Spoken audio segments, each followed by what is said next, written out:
I believe that everyone has some inherent potential to create something new and something beautiful and be their own entrepreneur. And oftentimes we don't even ask them what their hopes and dreams are of something that they could create.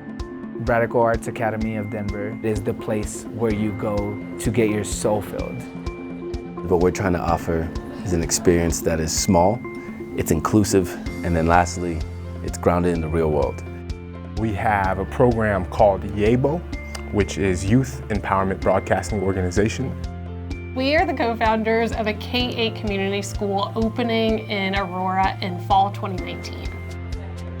So I started my education journey about 10 years ago professionally. I felt like we needed to do school differently, and to do that created Moonshot Adventures as an organization that said, how do we find the leaders who can then dream up what education should become, work with them on that, and then give them the tools, the resources, and the access they need to create those schools.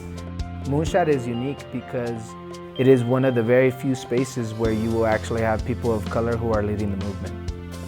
You can count on one hand spaces that are specifically geared for entrepreneurs of color who come from the local community. I imagine and envision YABO becoming a completely student and youth-led program where students take ownership and responsibility over that learning space and take it to a place and a realm that I can't even imagine. The piece of Moonshot that has been so super helpful is that we're educators and we love children and we really want to do right within the school environment, but there's a whole other realm of starting a school that is not just about education.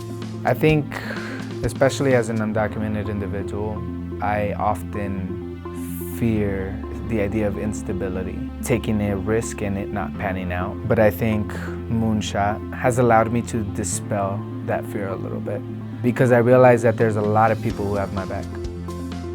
Educators, industry experts, these folks come and go. Who doesn't are the folks who actually live there, raise children there. The movement is always much more sustainable when those folks own it. 10 years from now, the headline should not read, Wisdom Amuzu saves Aurora community. The headline should say, community empowers itself to transform. Because if we're successful, that's the difference between this wave and the previous waves. And my hope is that doing that for our fellows is actually pretty contagious, and that the students that they create learning environments for also feel that same level of, I've got something to contribute to this world and I'm going to make it a reality.